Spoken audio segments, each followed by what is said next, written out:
Hey everybody, it's Sunday afternoon and I'm in a mood to be in the kitchen. I've been wanting to do this recipe for about a week. You know how I make that fake peanut butter cookie dough stuff that I love to eat? I mean, I have a bag of it in the freezer still and they're in little balls and I get them out and I nuke them just a little to soften them up. Well, I was thinking, man, I want some fudge. Surely I can make fudge the same way. Well, I couldn't find a recipe exactly for chocolatey fudge, but I'm going to work on that one. But I found one for peanut butter chickpea fudge, and so that's what I'm going to make for you right now. Let's see how it turns out. I'll try not to doctor it. I'll try to make it according to its recipe, and you and I will find out together how it turns out.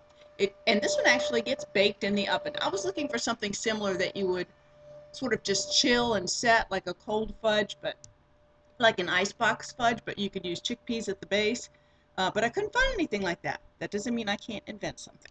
So anyway, in the meantime, here we go. Got the food processor going down here. And the recipe says 4 cups of hot cooked chickpeas. Okay? Now, I want you to see that's what this is.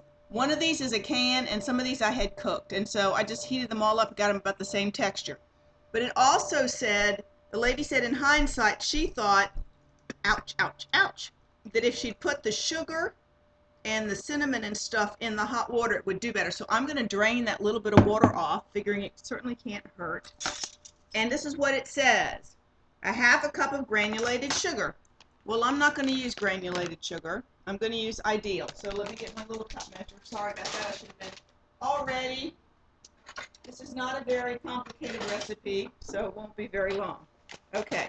Ideal is a Zinenthal thing. It's really good. All right.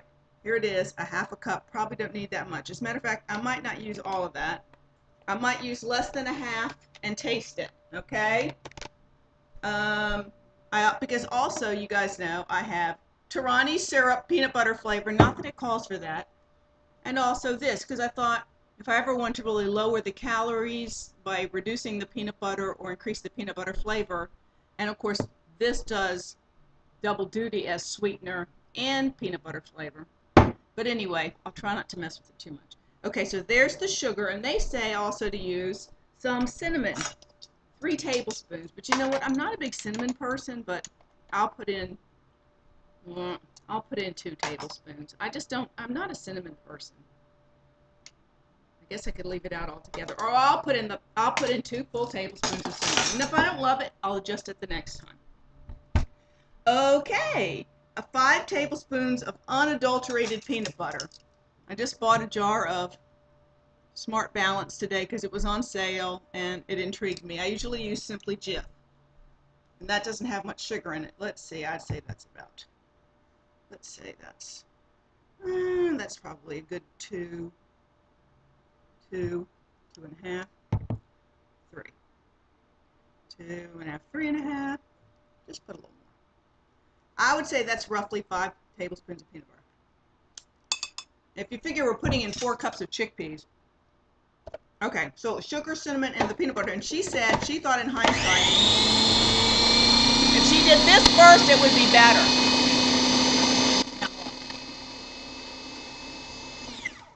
Oh yes, it's a slurry of sugar and whatever.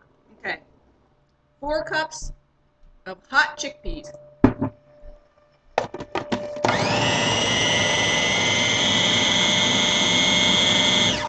Smells pretty good.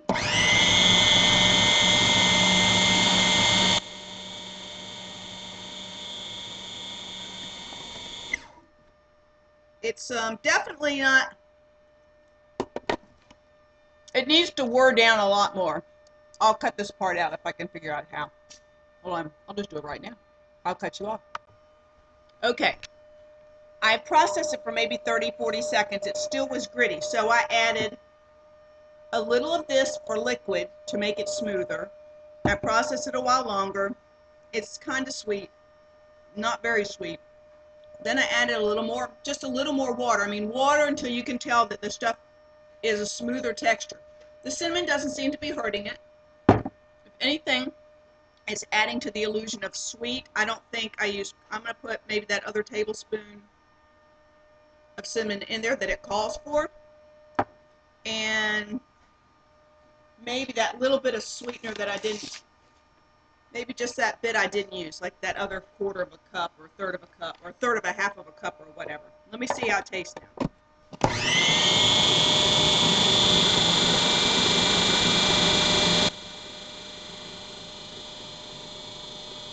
Basically said it should be thicker than peanut butter, but it's not thicker than peanut butter. So I'm not sure how it's going to turn out, but we'll see.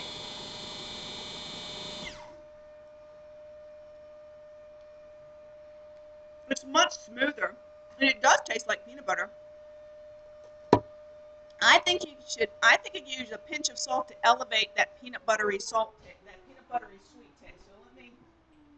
So let me just put a little sprinkle in here. And honestly, you guys know how bad I want to do this. I'm just gonna, for the heck of it, put a little PB2 in there because it's in the refrigerator and I never use it, and maybe a splash more of Torani peanut butter syrup. You know, you guys use what you've got. Make do with what you have. It's warm and peanut buttery smelling and cinnamon smelling. Okay.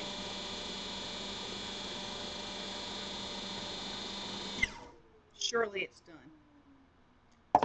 It's delicious. Let me show it to you. Okay. It definitely tastes sweet. I don't know what it'll taste like when it's baked. So what I'm going to do now is, let me take this down off the counter. And I'm going to, I preheated the oven to 425, and I want you to see, don't judge me by the dirtiness of my cookie sheet. I am going to do kind of like what I did with the cookies. I have sprayed these little suckers here. I know this looks like it's going to be a muffin. It's supposed to be like you spread it into a cookie sheet. But you know what? Who knows what this is going to turn out like, guys, because there's no flour in them, no egg, nothing to make it rise or anything. But basically, I'm going to do this number here and put them in the oven and see what happens. And I'll let you know when they come out. We'll taste them warm. We'll taste them cold. We'll see how it works out. All right, see you in a bit. Okay, the first pan's in the oven, and the little, the little stuff that doesn't stick, the red rubbery stuff. Anyway, but look what I did. I got out my cocoa powder and put in like 3 big tablespoons of cocoa powder in this, and a little bit of, wait a minute, chocolate Torani syrup, just a little bit. And I'm telling you what, the flavor is, I know that doesn't look very good, does it?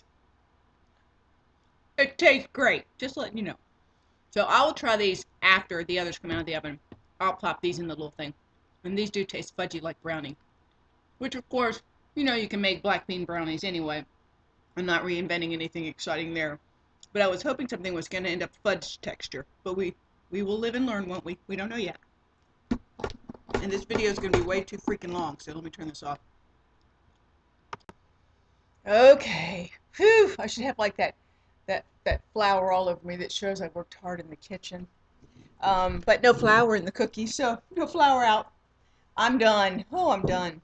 And I have to say, I'm kind of like up to here on the tasting of the cookies, but I'm going to taste them one more time to show you. First, let me show you. I did the peanut butter ones, that's these light colored ones, and then I added 3 tablespoons of cocoa powder to like the last half of the batch that was in the food processor. And I mean, look, they look like real cookies. They actually baked. And I have really thought a lot about this during the process. You know how I make that faux cookie dough? That's basically the same thing, exactly, except it had some raisins in it and some coconut powder, which is dried coconut and stuff like that. It's more thicken them up. And I throw those in the freezer and leave them in the freezer in little balls. And I get them out and I, chew away at them. It makes them last almost like a frozen candy bar kind of feeling. Okay, these this lady made this up and she baked them, and that's what I did. So they did actually bake. Here, I'm going to show you. Here's a chocolate one. Can you see that it actually crinkled and everything? And I did them with the little Scoopy-Doos. So let me just show you. Oops, I just dropped crumbs in my food processor. It is cake-like. There's some more crumbs in it might go on my keyboard. It is cake-like. It's a little moist on the inside. The chocolate ones, I didn't smush it all, and I just scooped them out. It's good and chocolatey. It definitely tastes like a fudgy kind of a thing. This one's drier than I thought. I mean, inside. One of the ones I picked up was pretty still gushy-wushy in the inside. Okay. Like the dough wasn't cooked all the way through. So you can either bake them for 425 for 30 minutes or 25 minutes. Um, these were in the freezer. So let me tell you how the freezer ones taste. Actually, they're already defrosted a little. I took one out a second ago that was frozen hard. I think I like them better in the freezer. You get a little more of the fudgy flavor. And they're cold. I don't know. They're just better that way. Of course, they defrost pretty quickly. Here's the peanut butter ones.